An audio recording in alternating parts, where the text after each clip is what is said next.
Podcast Rural.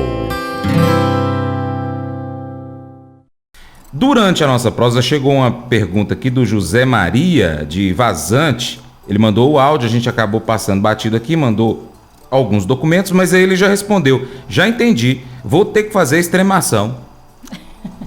Ô rapaz, que legal que a gente respondeu você aqui por pensamento, né?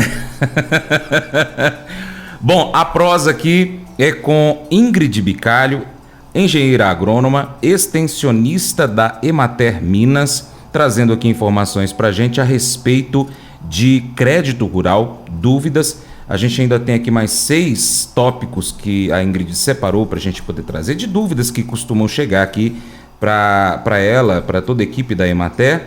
E eu não sei se vai dar tempo de responder todo mundo, não. Tem outro questionamento aqui, já eu dou uma olhada lá de Natalândia. Elda, ela está falando assim: todo investimento tem que ter avalista ou terra de penhora? Excelente pergunta.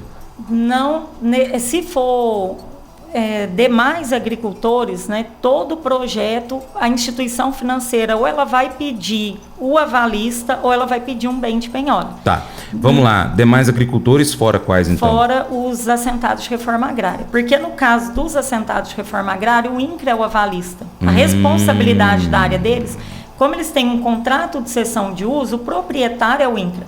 A gente sabe que aquela área vai ser daquele proprietário específico, mas até o momento ela é do INCRA. Então o INCRA é o responsável. Agora, no caso do agricultor, que ele tem a sua escritura, que ele tem o seu contrato de compra e venda, que ele é o proprietário, ele vai precisar ou de um avalista ou de um bem de penhora. Esse bem ele vai depender da instituição financeira. Então a gente trabalha com instituições que eles aceitam veículos como bem de penhora. Aí nesse caso a avaliação, ela também vai sofrer interferência da avaliação desse veículo, que vai ser o bem penhorado, né, para penhora. A gente tem instituições que elas aceitam os animais que já compõem o rebanho, no caso de pecuária, né, que já compõem o rebanho do produtor. Aí ele vai precisar de uma certidão negativa de penhora de animais para provar para a instituição que esses animais já não estão penhorados em outro financiamento. Ele pode ter, no caso, o avalista, aí seria penhor cedular. O avalista, ele também passa pela mesma avaliação que o produtor, né, em questão de capacidade de pagamento, de comprovante de renda, de idoneidade de crédito. E ele também precisa ter um bem imobilizado como garantia. Então, é aquilo que a gente falou, né? A questão de documentação ela é um pouco complexa, porque o banco precisa, a instituição, ela precisa garantir o recebimento daquele pagamento. Tá. Quando é que o imóvel ele não pode entrar nessa conta como garantia? Quando ele é até 4 módulos fiscais. São os que se enquadram para a agricultura familiar. O produtor, ele tem a sua fonte de renda, de sobrevivência, de vida naquela área. Aí, nesse caso, o banco não pode tomar isso dele. Mas aí esse produtor, vamos supor que ele tenha um imóvel na cidade. O banco aceita, mediante a avaliação do imóvel, a penhora desse bem como garantia na substituição do avalista. Entendi. Você falou então que os animais também podem ser usados como garantia para o financiamento. Veículos também podem ser? Dependendo da instituição financeira, sim. Tá. Tem instituições que aceitam, tem instituições que não. Entendi. Aí é bom verificar também na instituição o que eles vão aceitar. Geralmente, como a gente já trabalha, né, com as instituições aqui, a gente sabe qual que vai aceitar qual bem.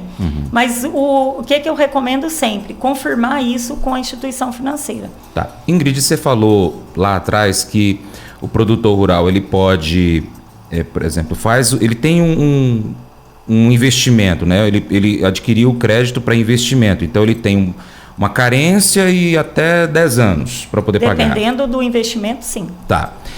Se ele tiver, então, no meio desse pagamento, ele pode fazer um outro financiamento via Pronaf? Por exemplo, para custeio? Para custeio, provavelmente ele consegue. O que vai acontecer? É a análise de crédito desse produtor. A capacidade de pagamento ela é levada em conta. Por quê? Quando a instituição ela vai avaliar a capacidade de pagamento, ela não leva em conta apenas a atividade rural. Ela leva em conta todos os outros custos que o produtor tem.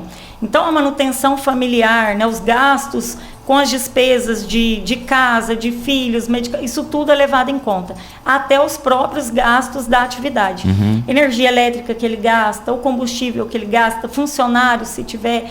Então, o banco analisa tudo isso para ver a capacidade de pagamento para aquele financiamento. Nós vamos entrar com outro projeto, tem uma outra análise. Então, aquele financiamento pré-existente, ele entra lá no projeto futuro que ele pretende. Entendi. Bom, então, na primeira avaliação, ele fez lá e, por exemplo, o banco falou, olha, você tem até 100 mil. Não, mas eu preciso de 50 para investimento. Aí passou um determinado tempo, ali uns 2, 3, 4 anos.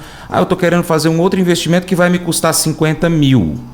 Só que aí ele tem que fazer uma avaliação, porque ele também tem esse pagamento que ele tem que cumprir. Sim. Pode ser que esses 50 mil abaixe um pouquinho.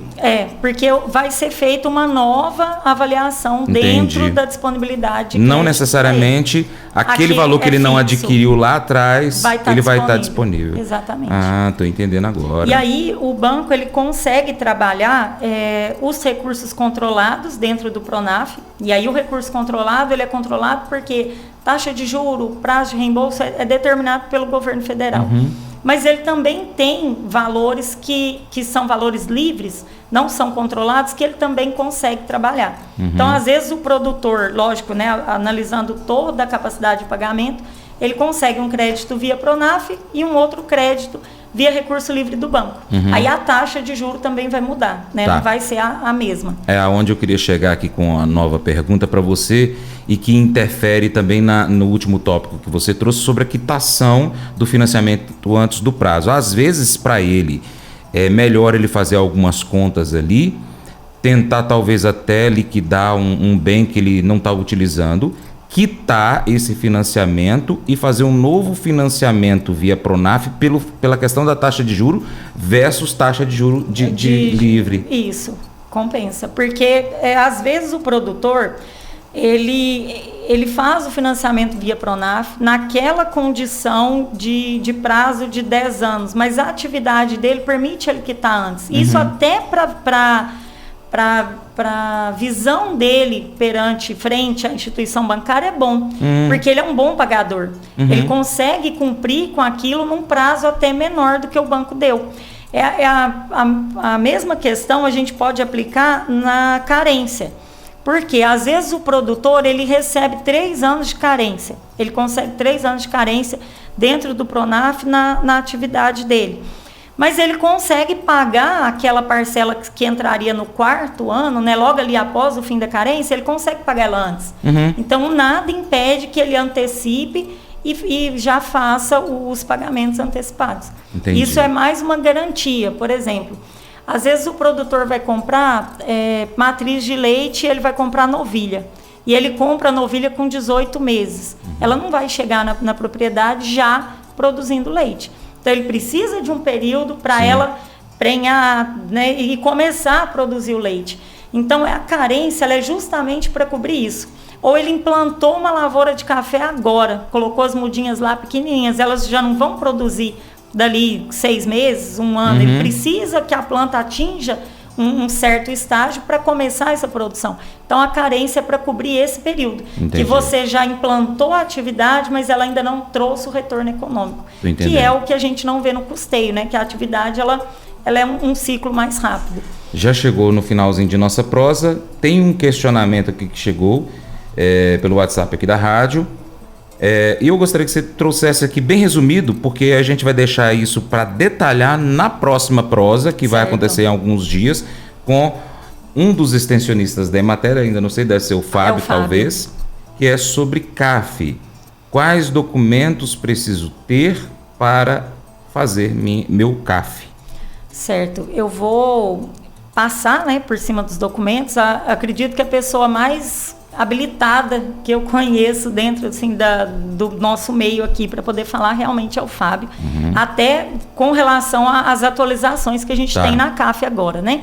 Mas a documentação é toda aquela que comprova a atividade rural, né? A atividade, do agricultor familiar. Então, como a CAF ela é um documento familiar, a gente vai precisar da identificação de todos os membros familiares. Então, vamos supor que a gente tem a área e lá viva o produtor, sua esposa, seu filho, sua nora e um filho.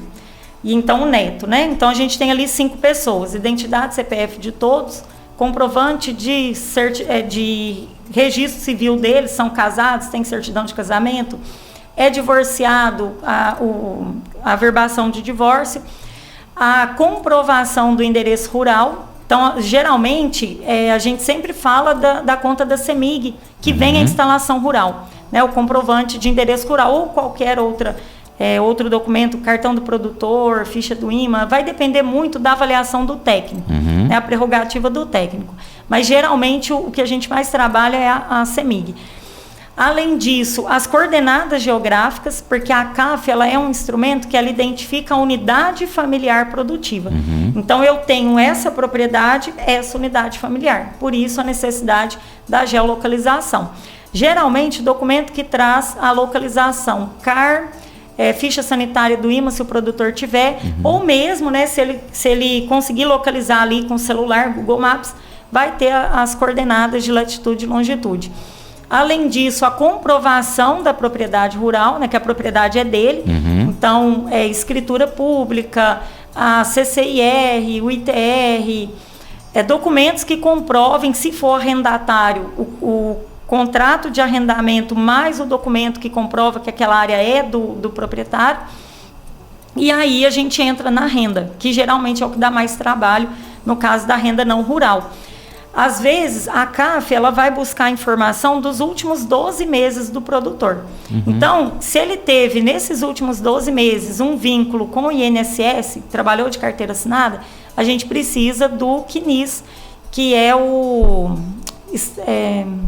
Cadastro Nacional de Informação Social. Ele traz o valor que a pessoa recebeu naquele período, né, nos meses. A gente precisa disso para quê? Para provar para o governo que a renda não rural dele é inferior à renda rural. Então, toda a documentação ela é comprovada. E a renda rural? Aí, o que entra? Se for, por exemplo, pecuária de leite e entrega para cooperativa, o extrato de leite. Se for gado de corte, vende as notas de venda do gado. Se for lavoura, a nota de venda dos grãos. Então, esses comprovantes. Às vezes, a pessoa é aposentada, produtor rural, vive ele e a esposa, né, já estão de idade, e só vivem na propriedade rural. Mas tem uma horta, cria um frango. Essa produção que ele não vende, mas ele consome, ela tem um custo, né? Se fosse vender, ela geraria uma renda. Então, a gente consegue também, a partir desses registros, a autodeclaração, que aí mostra o alto consumo da unidade familiar. Ou seja, então, o produtor rural, para poder, para diversas atividades que ele precisa, diversos acessos, diversos benefícios, se ele tiver o caderninho ali todo santo dia anotando, comprei isso, daquele lugar, gastei isso, tudo isso também ajuda ele no controle. As despesas, elas não entram, vai entrar o que foi receita, né? Sim. A receita gerada. Se Entendi. ele tiver o registro de receita, a gente consegue utilizar para... Mas mesmo o histórico, olha, hoje eu colhi tanto de alface, isso aí, esses registros depois para vocês fazerem um levantamento para essa declaração. É importante. Ah, tá, entendi. É importante. Nós vamos falar mais ainda sobre CAF, como eu já falei aqui agora, e você sempre tem que ficar atento aqui ao seu Jornal do Agronegócio. Ingrid, muito obrigado. Obrigado também, Jordane, que está aqui conosco. Deixa o seu bom dia em nome de toda a equipe da Emater. Francis, eu agradeço, né, mais uma participação aqui da Emater. Para nós é muito importante esse veículo, porque a gente consegue atingir o produtor, né? Às vezes ele tem a dificuldade de chegar até nós, mas pelo veículo de comunicação da rádio, ele consegue, a gente até recebe, eu te escutei. Então, a gente consegue chegar nesses produtores. Para mim, é uma satisfação estar aqui, poder contribuir, poder ajudar e ajudar no esclarecimento dessas dúvidas. O Pronaf ele é um programa fantástico, porque ele consegue, no seu princípio, ajudar o produtor a melhorar a sua atividade. E a gente, enquanto extensionista, né, no papel, na frente da assistência técnica, para nós é uma satisfação muito grande. É enriquecedor poder contribuir, poder ver que a gente consegue ajudar nessa melhoria. Onde que o nosso ouvinte pode buscar informações? Eu vou passar o nosso, que aí eu confirmo. Pode. Como é número, né, de WhatsApp, hoje em dia, como está tudo no WhatsApp, é mais difícil a gente decorar. Mas o meu é o 38991620014. Repete, por favor. 38991620014. E da Jordane? 38992250152. Vou repetir, 38992250152.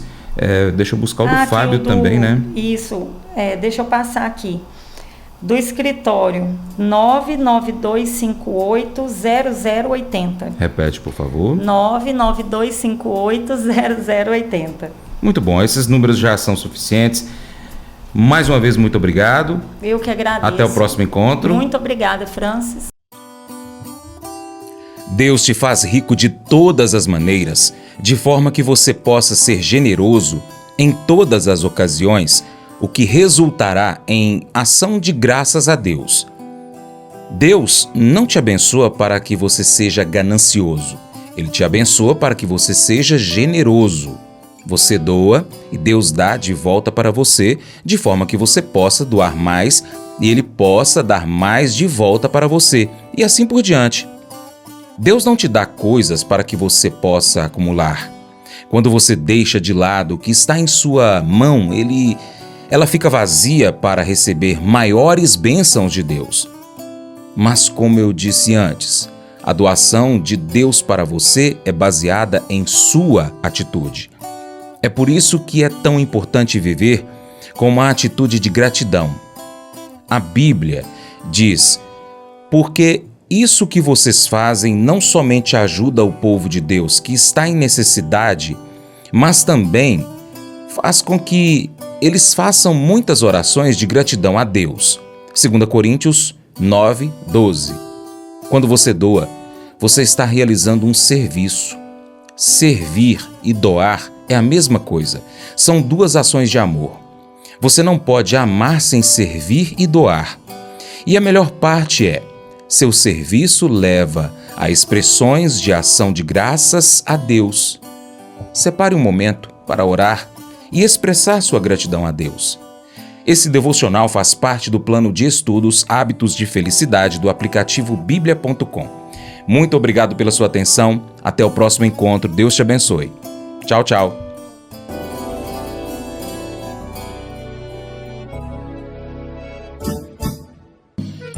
Acordo de manhã para prosear no mundo do campo, as notícias escutar. Vem com a gente em toda a região com o seu programa Paracatu Rural.